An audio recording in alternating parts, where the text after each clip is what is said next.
একটা সন্তানের প্রিয় বাবা হয়ে ওঠার জন্য এত টাকা খরচ করে দামি চকলেট দামি খেলনা কেনার কোনো দরকার নাই। শুধুমাত্র আপনি আপনার সন্তানের মায়ের সাথে ভালো ব্যবহার করেন, দেখবেন আপনি ওই সন্তানের কাছে পৃথিবীর শ্রেষ্ঠ বাবা। কারণ একটা সন্তান তাকেই বেশি ভালোবাসে যে তার মাকে সম্মান করে, এবং তাকেই বেশি ঘৃণা করে যে তার মাকে অসম্মান করে।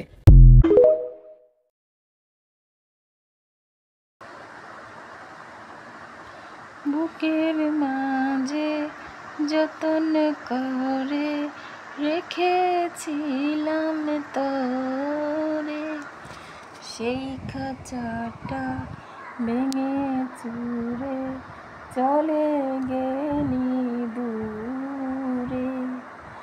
আই ফিরে আয়, হৃদয় দুয়ার খুলে ডাকি তোরে। বুকের মাঝে যতন করে রেখে